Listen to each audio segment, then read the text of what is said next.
Hi everyone, you're very, very welcome to, this is the third day of the Bray Literary Festival, and as you may know, it's the final Bray Literary Festival. It's our fifth and final one.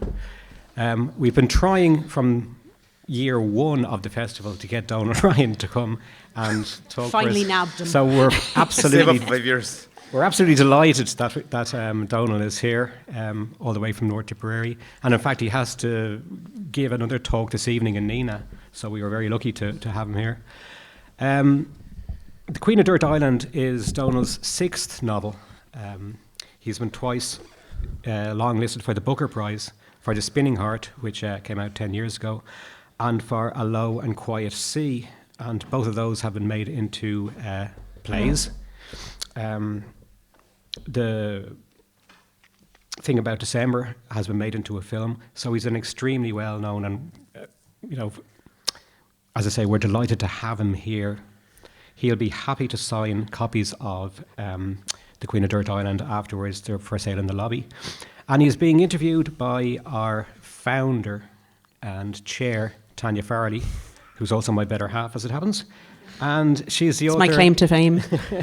Tanya is the author of 4 books to date. The novels The Girl Behind the Lens and When Your Eyes Close, and the short story collections When Black Dogs Sing and Nobody Needs to Know. So can we have a warm welcome, please, for Donal Ryan. Thanks a million. As David said there, Donal, we're delighted to have you here this afternoon. Well, it's great to be here. Been trying to track you down now for the last few years, and here you are finally. So we're going to start off by talking about Donal's latest novel, which is The Queen of Dirt Island. And as David mentioned there, it's his sixth novel, his sixth #1 bestseller, I might add. And Donal, I believe you wrote this novel in quite a short time. Was it 10 or 12 weeks? Yeah, actually, I think he's in Kevin Power here later on today. He Kevin is. Power, he's a great novelist, and I read an article that he wrote, actually, and the memory of that article gave me a little bit of an impetus because I found myself in my attic at home in a panic because I'd sent a novel into my publishers that they weren't crazy about. Now, they didn't say it, in those terms, but I got the feeling they weren't that happy with it, and I thought this is my opus. I thought this is the greatest piece of literature I'd ever produced, maybe ever produced anywhere. That was the level of hubris that had assailed me. And so anyway, I got an awful hop when it turned out that it was going to have to be radically overhauled in order to be, saleable, or in order to be fit for a bookshelf anywhere. And I couldn't face it. I just couldn't. And I knew how little time I had. It was summer break from UL, and I don't tend to write very much while I'm involved with students writing, because it's just not possible. So I do tend to write in kind of short, intense bursts in the summer. So I kind of knew I could do it. I knew if I had an idea, if I had a good, strong idea, I could write a novel in about 11 or 12 weeks, and just obviate the horror of having to try to take that other novel into triage and do something with it. So I literally heard a whisper. I heard a whispered voice, and it sounded kind of like my late aunt, and so kind of like my grandmother. And they were saying, "What about the house you were reared in?" I said, "Yeah, okay, that's a good starting point. But that's kind of the background for almost everything I write, anyway. Come on, anything else there?" And so the voice kept going, and it said, "Fill the house with women, no men." So now there's an idea.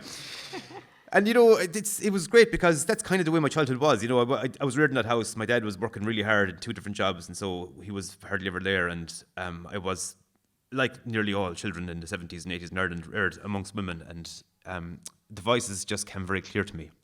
Mm-hmm. And the story itself arose very naturally, or the stories, because it's a book of stories and it's a book of voices. And Jesus, it just went unnaturally well, Like every single writing day I was thinking, this is too good to be true. It can't be this easy, And every day I was using, because Anne-Marie is a very honest and very solid arbiter of quality for me. And so every day I was giving her my few pages, and she was saying, "Jesus, Tony, this is great stuff." I was like, "Really? You're not lying now. It's going this well. It's actually, this is happening." It was fantastic. And it felt literally like a gift from the universe, from somewhere outside in the ether, something I didn't deserve at all, because why would I deserve it? But it was given to me, and I was grateful for it, and it exists now, thank God, as a book. Great, yeah. So Donal, tell me about the Aylward women. who populate this novel?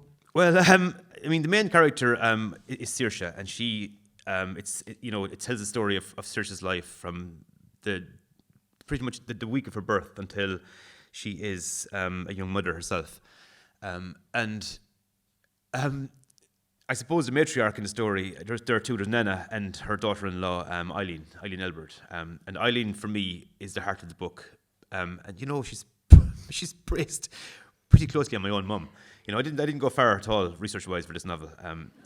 But strangely, when Mum read the novel as a pile of pages, and it's pretty much its earliest draft, she liked it. And when she finished, she said, "Where did you get that one, Eileen, from at all?" She's a queer one, that one. Where'd you write her out of? She couldn't see it at all. Now, Mum isn't quite as profane or as pugnacious as Eileen, but she wouldn't be far off it. But I used, and of course, I think we all do it. Sure, you know yourself, Tanya, as a novelist and as a writer, we will, distill the people closest to us into our characters, and we'll plunder. I heard Come to Bean say that on radio once. Another time I was having a fit of hubris, actually. I was in the car in about 2014, and I heard Come to Bean's voice, but it all comes on the radio. So I listened. I was on the M7 heading down towards Limerick. And Colin was saying, Irish writers, especially younger Irish writers, I said, oh, that's me. They have to stop worrying about upsetting their grandmothers. And I went, hold on a second, he's talking directly to me. Because I've been saying this in reading, I've been saying that sometimes I edit my readings so that the swear words are edited out because I just have a sense of my grandmother's presence beside me. And she's saying, don't be making a show of us now. Leave all the dirty words now. And so I do. And I was thinking, just Tobin heard me saying this somewhere. And now he's addressing me directly from the radio. This is fantastic. But he went on to say that, that writers have to stop being afraid of upsetting their grannies. And by that he meant we have to stop being afraid of plundering our families, like literally pillaging their experiences and their lives for fiction. So I felt I was given license by Come to Bean in that interview to do what I do. Yeah. And I'm sure, we both teach creative writing, and I'm sure it's something you're asked all the time. I know I am, is it okay to base characters on real people? And I say, well, look, we all do it, If you're worried about it, maybe build a composite Frankenstein's monster type character with a trait from here and a trait from there. But like your mother, most people aren't going to recognise themselves as we portray them. So true, yeah. I was at a funeral actually in West Limerick a few years ago, and a few people ignored me completely. Wouldn't even shake hands with me. So what's wrong with them? It turned out that they were convinced that I'd used them, their lives in their entireties. Everything about them. They were convinced they were my novels in a really negative way. And completely people I hardly knew. They're totally wrong. And then people who do actually feel that they're in a novel, they're normally delighted. Yes. Who wouldn't like being in a novel? It's just great. Exactly. Yeah. Gets more readers too when they're wondering, am I in this one? Yeah. Donal, it's very much a female text. We're looking at 4 generations of women from the Aylward family. And you're well known, of course, for your portrayal of the rural Irish male. Could you see yourself writing a similar novel about generations of men? Actually, I've started making notes for just such a novel. Because at the moment I'm writing a fairly direct sequel to this. But the book after that is kind of a novel about men again. But, I don't know if I'd say actually it's about men. It just happens that the main characters are male. And there is a kind of, examination of the male experience, I suppose, when it comes to the main character. But I was kind of sick of myself, you see, at this stage, when I started to write this book. And I was sick of myself invading my characters. And I was sick of being introspective. Because I find it very hard to listen to myself physically, in recordings. And I find it very hard to listen to myself in thought as well, I just sometimes want to shut up. So when I'm in the car on my own, I like to have music on very loud so I don't start to think too much. And sometimes when I start to write a novel, I start to really, really look inside myself and examine the parts of myself, and I end up parlaying those into my fiction. And it can be wearying, it can be a little bit unnerving. So I wanted a novel that was just that where I wasn't going to invade it at all, because I can't stand the idea of being self-serving in any way or of centering myself. So it just felt like a way of completely pushing myself out of the picture, So, there are parts of me in the idiocy of Chris and I suppose in the kind of the obsessiveness of Paudie and that kind of thing, but mainly it's about the women, all right, yeah. Yeah.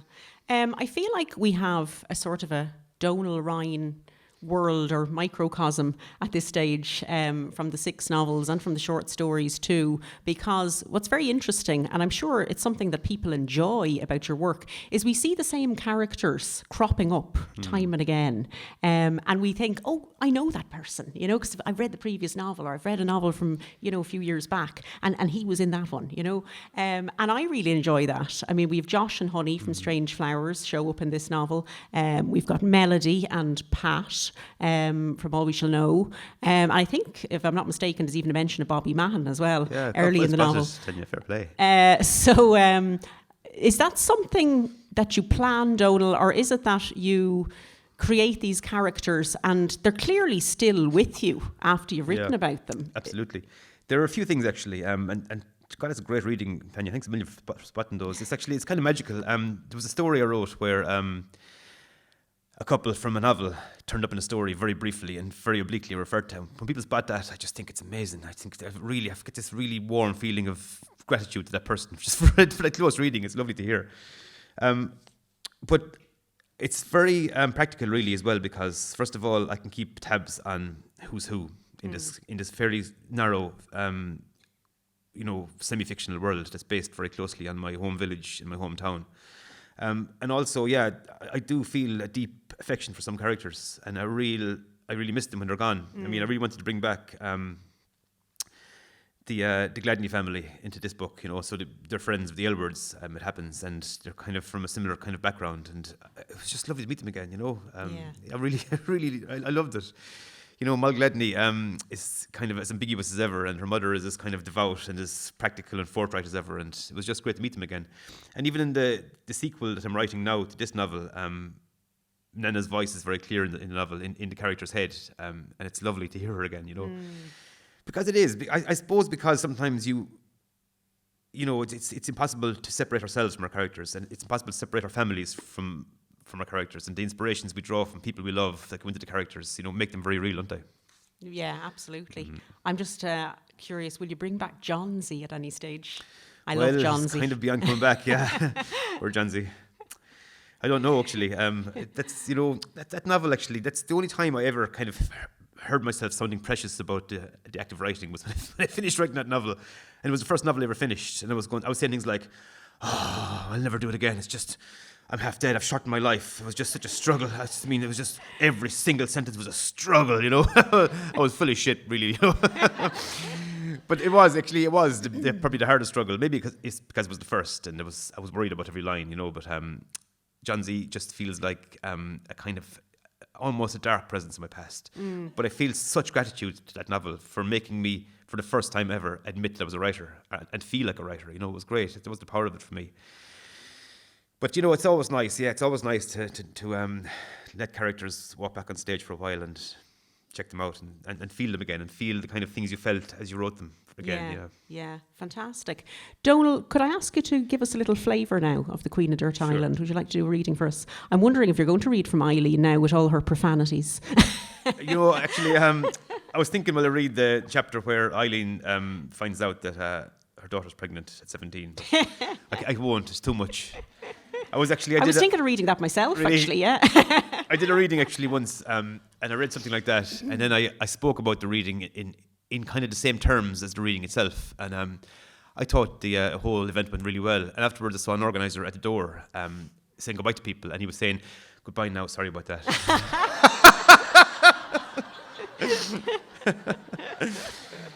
Oh God.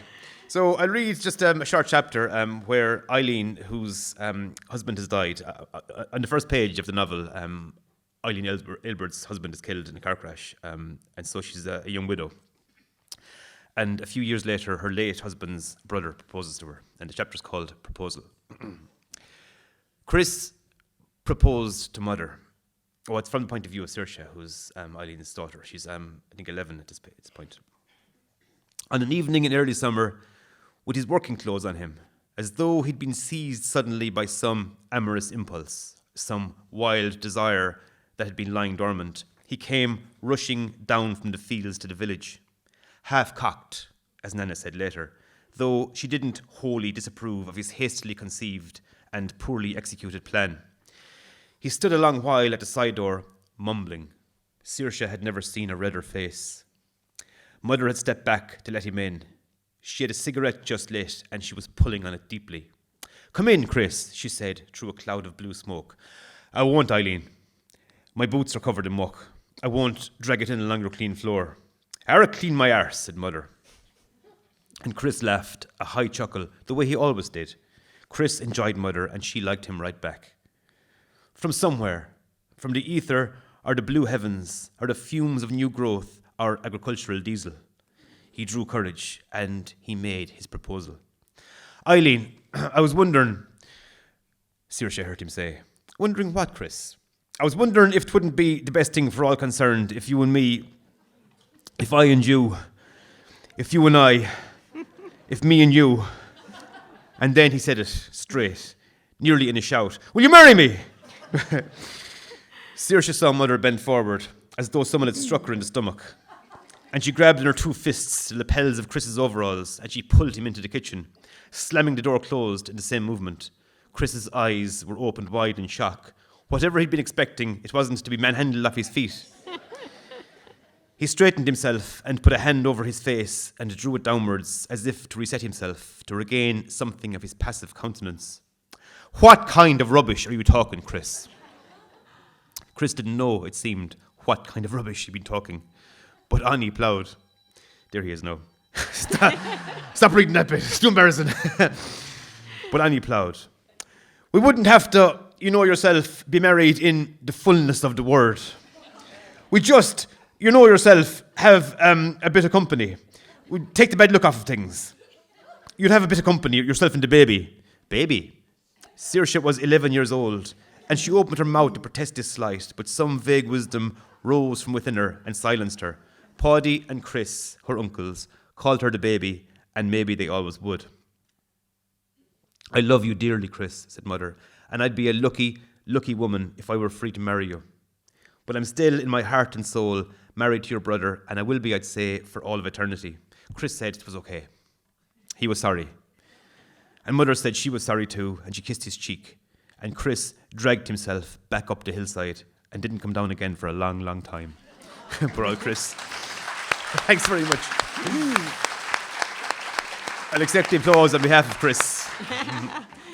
Poor old Chris. He was a very endearing character, actually. And you'll be glad to hear, spoiler alert, that he does find a happy ever after with somebody else. Yeah.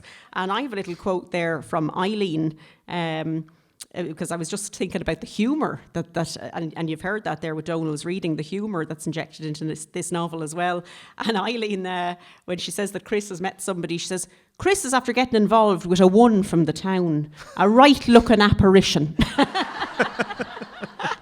That was a great line, Donal. Yeah.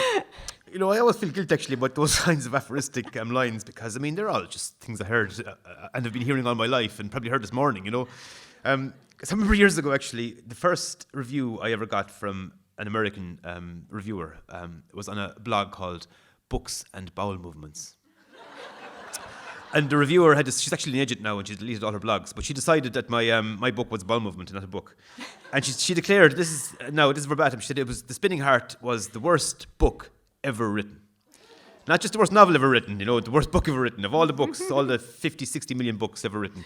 Anyway, that was a bit of a blow to the solar plexus, starting off. And she went on in a similar vein about how awful it was. And she said, I'm sick of hearing people praise this guy for his use of demotic language because all he's doing is using the slang and grit of his own people. And actually, she was redeemed in that moment in my eyes because that's such a lovely quote. Oh, yeah. The slang and grit of his own people. And I love that idea. And she was so right. That's all I was doing in The Spinning Heart and most of my novels. You know, when it comes to the demotic language, it is very familiar to me. It's a very familiar and accessible raw material, the language and lexicon of my native place. And thank God for it, because it got me out of, you know, a real hole. I mean, I spent 10 years trying to be a writer and couldn't do it because everything I read just rang false. You know, I couldn't find a kind of true note. You know, I couldn't find that phrase, a right-looking apparition. I wouldn't have thought that was worthy of being in a short story or a novel, imagine. That's unbelievable. You know, as much as I love the likes of Stephen King and Joseph Wembo and all those writers who used their own particular vernacular, you know, I didn't think that I should do it for some reason. I don't know why. And that's one of the things I admire most about your writing, Donal. You really get the voice of the characters. Is that what you begin with? Because you often hear, I always say I start with an image, but I hear some other writers saying they start with a voice. I know Alan McMonigal, he was talking about Laura Cassidy's Walk of Fame, and he said Laura's voice was what came to him first, and she kept talking to him, and she wouldn't leave him alone. So would it be voice that would be the first thing for you? That's a great novel, actually, Laura. She's a great character. And I'm not sure, actually, and it varies. And actually, I think I'd be more like you, Tanya. I think I would start with an image as well, to be honest. And the voice tends then to rise naturally. And I find, actually, after the image has formed itself, I have to let the voice come gradually, and I have to let the voice arise gradually and let it say what it wants to say, because I think if you start to force it, it'll feel forced. It'll read as forced. Absolutely. And I think definitely that the image is a lovely place to start. And I love actually, and it feels like a gift from somewhere else, when you are given an image of a beginning and an ending. It's just the most beautiful thing. And then you know that your job is the labour of the middle part, but the really hard work of the start and the end of the story.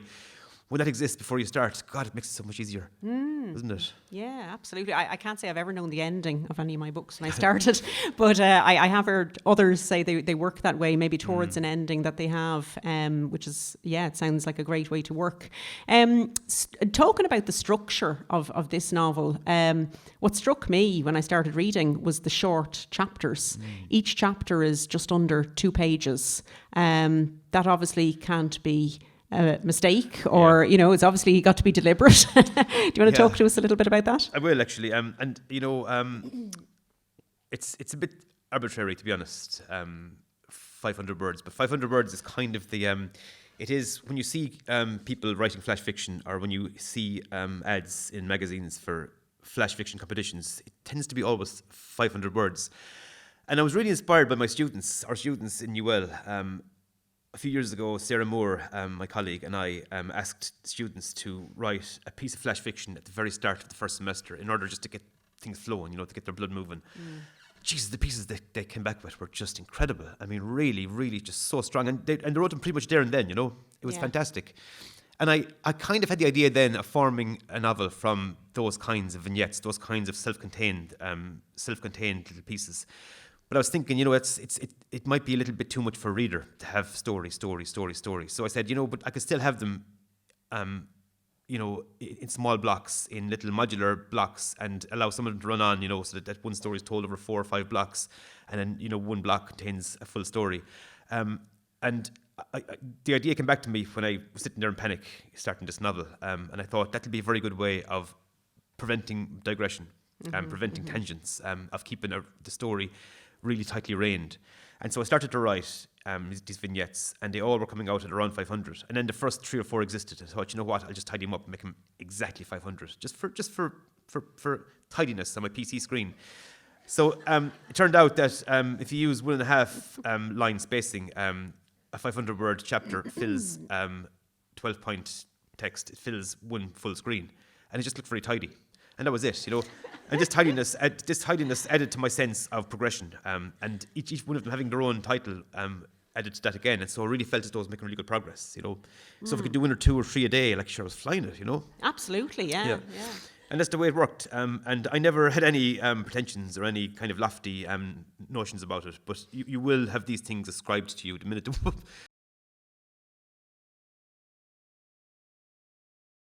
I was using an odd Oulipian constraint. Oh shit, I forgot it's been recorded. Actually, look, who cares?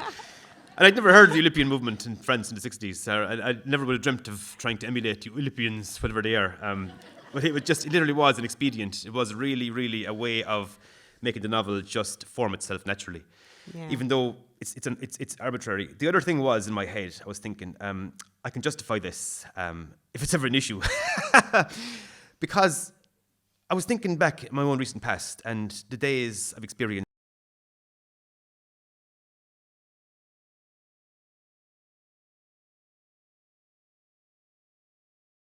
It takes the same length of time to go around the sun, and some days contain whole lives, and some days contain just, moments of drag, and some days just you will never remember them again. That day is gone, and other days will become part of your soul and part of your being. But still, they're all the exact same length, And so that kind of fed into my idea for the absolutely equally sized chapters. So each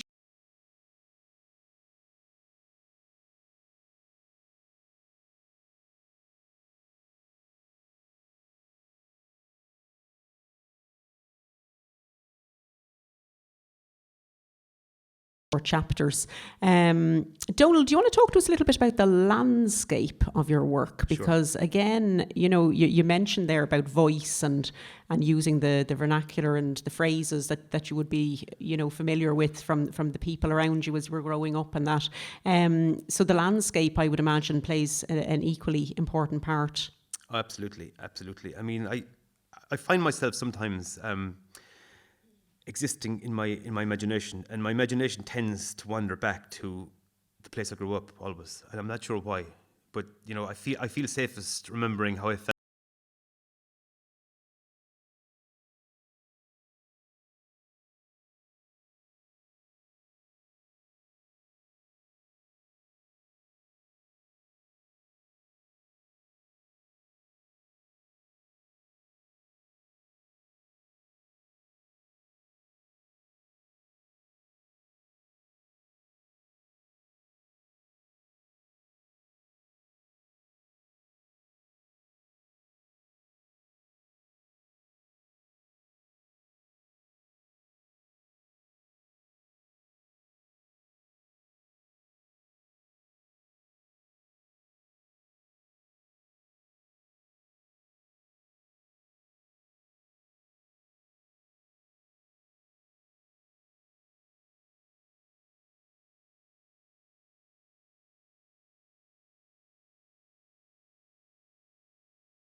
happiest parts of it, the whole universe, a thing that she knew now had dreamt itself into existence. Saoirse looked at the lined, handsome face of her son, and she felt inside herself a deep well of satisfaction, of happiness and love. She closed her eyes against the blazing beauty of his face and tightened her fingers on his dear fingers. And a few moments later, her heart at last stopped beating and she was gone. Oh, wow. Thanks a million.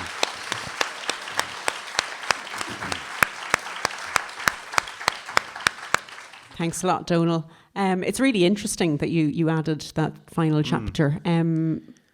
How did you feel about that? I mean, do you feel it's much better than my version? No, actually, no. I have to say that's not actually a different ending to the book. Okay. It's the same ending. It's just that happens to be a chapter from the draft zero, the early draft that exists before even the first draft, that we just threw in as a bonus to people who bought the Kenny's version with the preface. Yeah, because I love Buy the Kenny's so version. much. Yeah. So it's not actually, the ending is still the ending. This is just something that never really existed properly. Yeah, sure, yeah. Just thinking about, we're talking about familiar things, familiar characteristics, familiar landscapes, just and research as well. But I was reading in a previous interview with you, Donal, I think it was for the journal.ie, that... was it the Low and Quiet? No, it wasn't. It was Strange Flowers. I was fascinated by this. It went for a sensitivity reading. Yeah. Now, that sounds actually much more serious than it really is, because I use patois for the characters from East London in the book, the Elmwood family. And I really agree with the fact that it was sent off for somebody to check it, basically. And what she came back with was that I didn't go far enough with the patois, that I held back, that I was being too careful about it. She said, look, just go all out. And I wasn't happy with that, really. I didn't feel I could go all out the way, say, for example, Moses Mackenzie can in his book, An Olive Grove and Ends, with the kind of patois, because it wasn't familiar enough to me.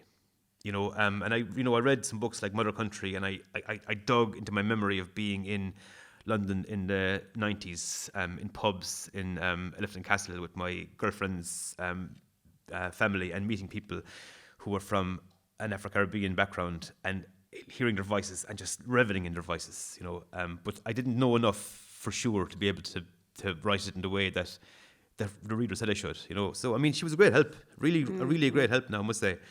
I think if you let that go too far, though, it can be a very, very corrosive and stifling and diminishing thing, and I think it can start to suck the energy and the point out of fiction, really, if you, because I have seen people on the internet pretty much posing as arbiters of all kinds of morality, and saying, oh, I'll read it for you, I'll tell you, and then I've heard writers saying, Jesus, to come back, but pretty much every paragraph was problematic, because every single utterance a human can make will be a problem to somebody, so what are you going to do?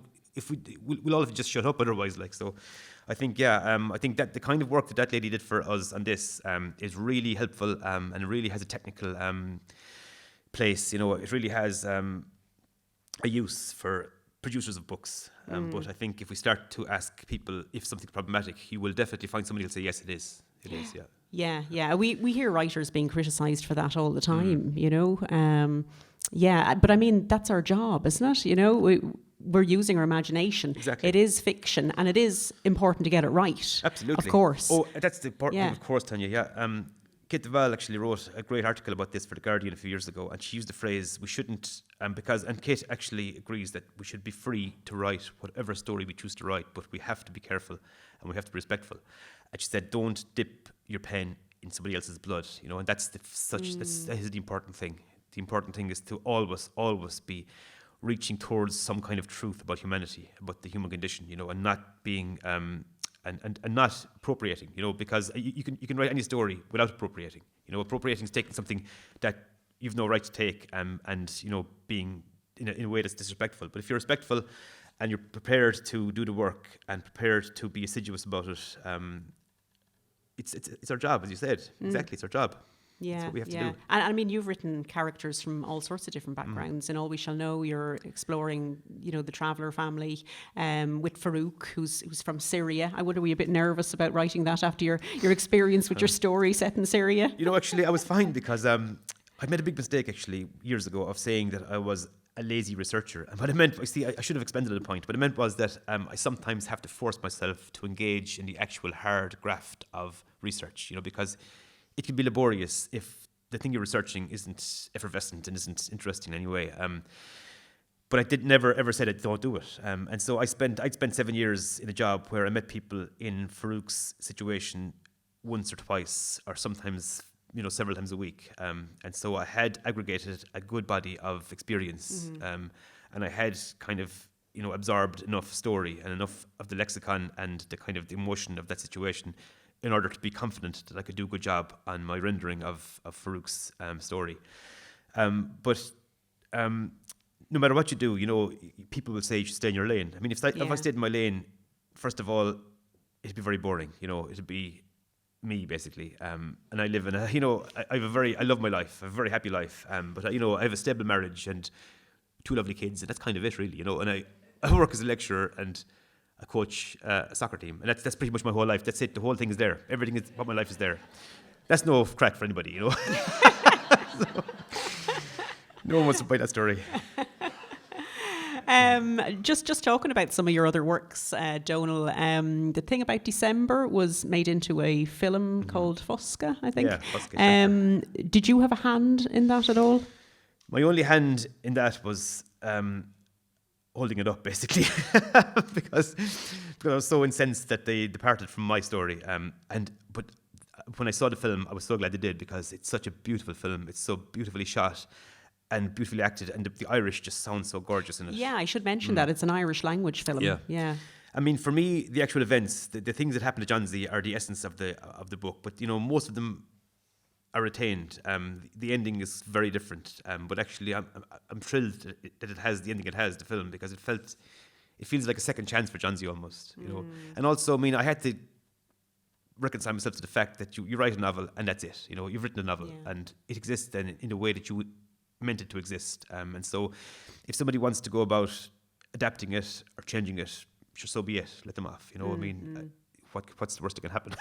Yeah. And 3 of your novels, of course, were adapted for the stage as well. Yeah. Was that a better experience, or? Well, no, I mean, to be honest, like the whole film experience was just so positive, and I think it's just a real work of art. But being in a theatre, I think, and actually being in the same space as the people who are inhabiting characters you've created it's a magical experience, isn't it? It really is. I mean, it feels like they've sublimated something that you thought of in words into an actual life, into flesh and blood, and you can see the spittle from their mouth as they declaim, or you can see the emotion in their eyes as they whisper to each other. It's just fabulous. It really was amazing, though, yeah.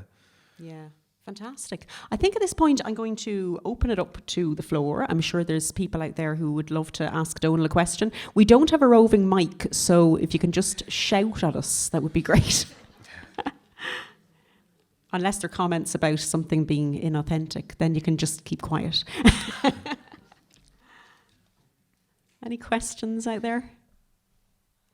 Just by way of enticement, to ask a question, my wife, Anne-Marie, gives out to me all the time for not being able to obfuscate or exaggerate or play things down. I tend to give very honest, unvarnished answers to everything, and I often get in trouble. I can't edit myself when I talk at all. So just that might be kind of an enticement to ask anything, really. There you go, folks. Great opportunity. Ask him anything. Oh, gosh, ambitious.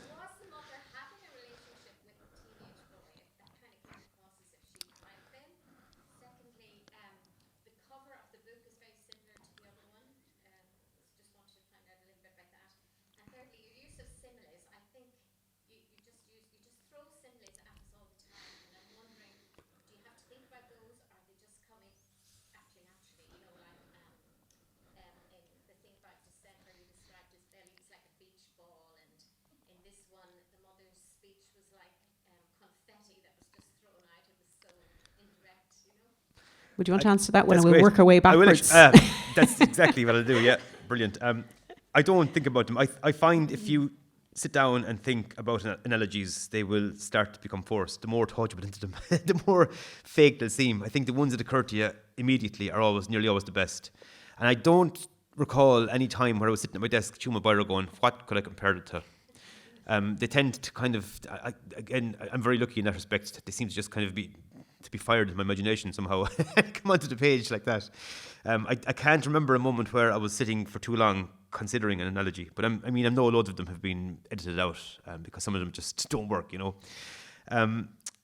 The cover of this novel, actually, I was concerned a little bit that people would say, oh no, I have that one already, because it looks so alike. But they are... That's happened with my 2 short story Really, collections, because yeah. I chose the same artist, and I Yeah. really like the covers because they complement each other.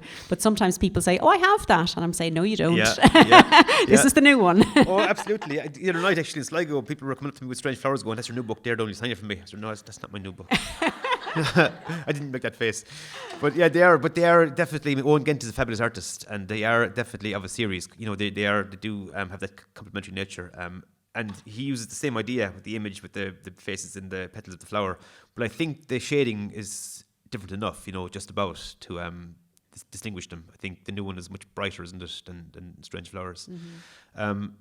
And the first question was about, I think I will leave that in that lovely, wide, interstitial place where the reader occupies, the story themselves, space. because I love to intimate things sometimes and just leave it there, and so you can cast Eileen then any way you want, really, she has a very strong presence, but I think there are things about her that you can actually decide for yourself. Yeah. And that's important, isn't it, to give the reader that space to work. Absolutely, yeah. Yeah. Oh, I think it makes a reader feel really involved in the story sometimes. I think, the fact that you're thinking, you're filling in blankish spaces. Yeah. I know we have all kinds of readers. Some readers don't like that. They like everything. Yeah. They like to be told everything. They like Absolutely, everything wrapped up. Yeah. But I'm certainly one of those readers that I love ambiguity in the story. I remember actually when The Spinning Heart came out, I thought I wrapped the story up really well, and people were really upset by the ending, going, Donal, why did it end just like that, with no resolution to anything? And people actually were saying things like, where's Bobby now? Is Bobby all right? And looking around behind me going, he's there with you. That's why he shows up every now and then, just to reassure them. Yeah. Absolutely. I mean, the first story I wrote after Spinning Heart came out was had Bobby in it. He walked on to speak up in court for a young fella, so everybody knew that Bobby was fine. But no one noticed because no one read our stories. I did, Donal. Oh, thanks, Tanya. Okay, we had a lady just behind the other lady who had a hand up. Yeah, go ahead. Hi. So we're actually both English teachers, and we taught The Spinning Heart to leaving certs, and it's been brilliant, and obviously they absolutely adore us swearing our way through. Thank you. I was just going to ask about Bobby Mahan. Did you pick somebody to kind of base him on, or is he somebody, if you're able to say? Yep, sure. Don't forget this is going out now, Absolutely. Donal. Oh, no, that's fine. Actually, yeah, absolutely. Well, when my oldest friend read The Spinning Heart, it was long before I had ever been offered a publishing deal. It was about 2009 or 10, I'd say, early 2010 maybe. And he read it from me, and he said, Jesus, man, you must really love me.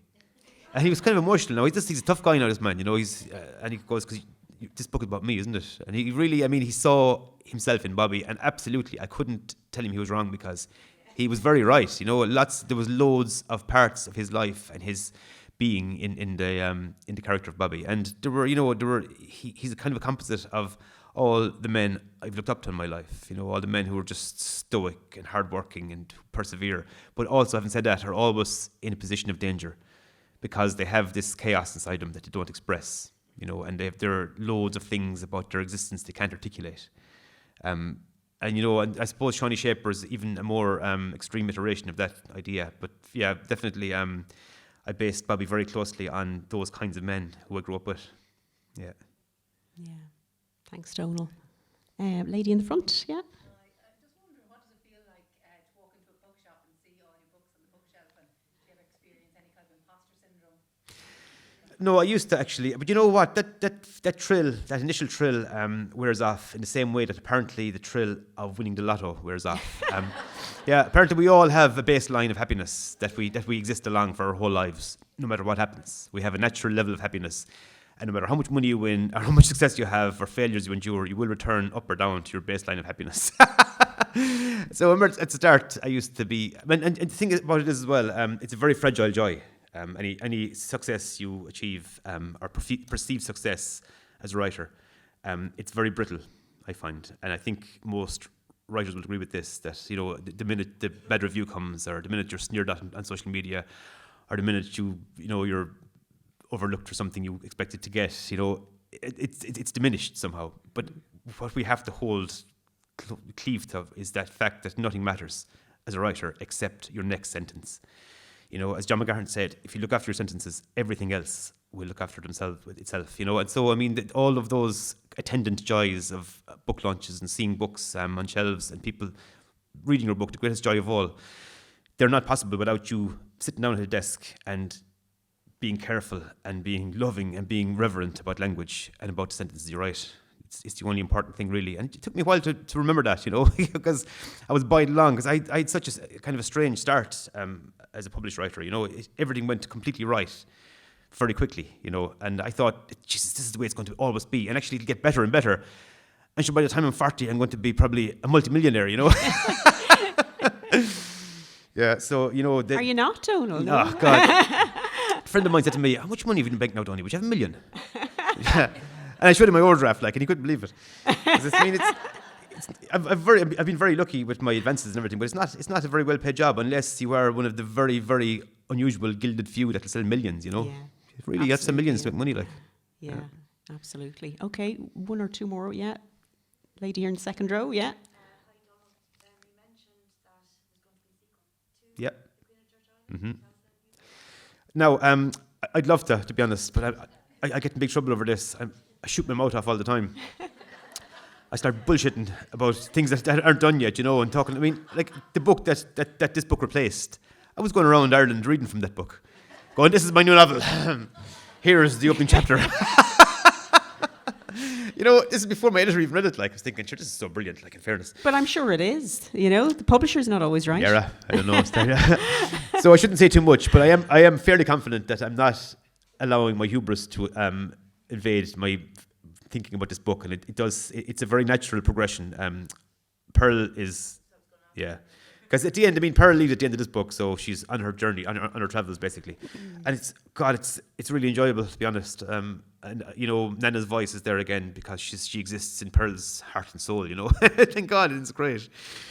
That's all I'll say. That's it, much more, yeah. Just have to wait for it to come out. There's a lady back here, yeah. Yeah. Donal, I wonder, could you talk a bit about how you work with your editor and what that relationship's like? Yeah. I've been very lucky. My very first editors were Daniel Caffrey and Sarah Davis-Goff at Lilliput, and they're two fantastic humans. And so I had a great relationship with editors from the off. And then when Doubleday became my main publisher, Brian Langan became my editor, and again I just struck gold because he's just so skilled and he's just so talented, isn't it? And it's a very rare talent, and it's a very tough job editing. And Brian and I just have a way of rubbing along together. We're pals as well, which helps. And I can take things that Brian says, basically, because he always says things with love and with care. And we're able to work things out between us, and we're able to have our little disagreements and come to not quite compromises, but come to accommodations with each other about some things.